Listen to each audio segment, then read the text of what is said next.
Mr. Clayton, according to the press reports, the FBI director spent 8 hours last Friday at the White House investigating journalists. My view is this is a flagrant attack on journalists in the First Amendment under the direction, apparently, of the Trump administration. When were you directed to issue subpoenas to the journalists, and by whom? Senator, I believe you're referring to the reporting around the subpoenas relating to the subpoenas you signed. The subpoenas that I signed. Those subpoenas are in connection with an ongoing national security investigation. I'm happy to talk to you and this committee about our approach to the First Amendment and our efforts in all cases to limit, to the greatest extent possible, any intrusion into the operation of the free press. I'm absolutely committed to and respect our First Amendment and the role of the press. So let me ask you this. It's not even clear that the subpoenas that you signed followed the administration's policy, which requires the government to first make all reasonable attempts to obtain information from other sources. What specific actions did you take before you signed the subpoenas? I can tell you that in all of these cases, we, and not just one person, and this is the way I operate, I operate by asking my team, what do you think? Any action in this regard, you can be assured that it was a consultative exercise with the career prosecutors in my office. So that's what you did beforehand to satisfy yourself that this was important to do, to send these journalists a subpoena and go to their house?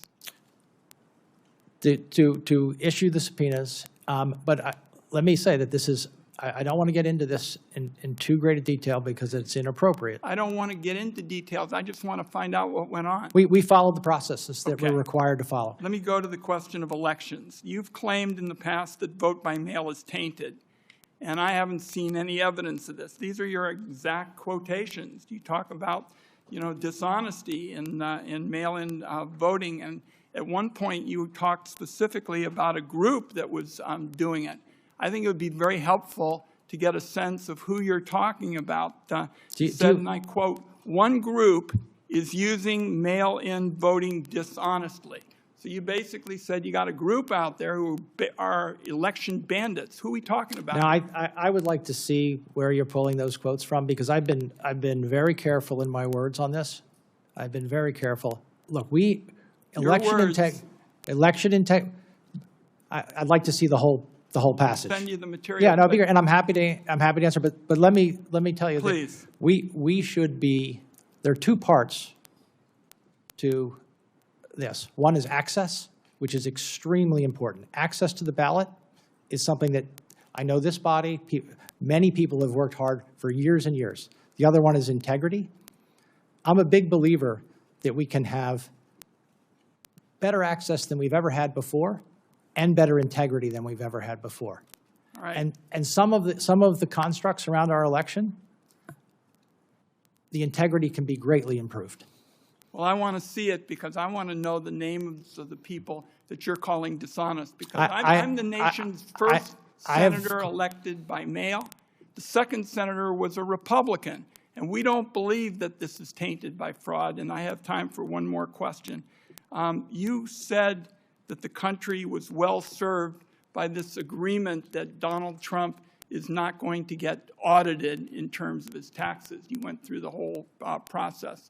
Tell me if you continue to support that position, that you believe that the President of the United States should be the only person in the country who's exempt from audit. I certainly do not believe that the President of the United States should be the only person in the country who is exempt from audit. Do you think he should be exempt from audits? That's a yes or no question. In terms of that specific thing, that's now a matter of litigation, and I'm not going to comment on it here.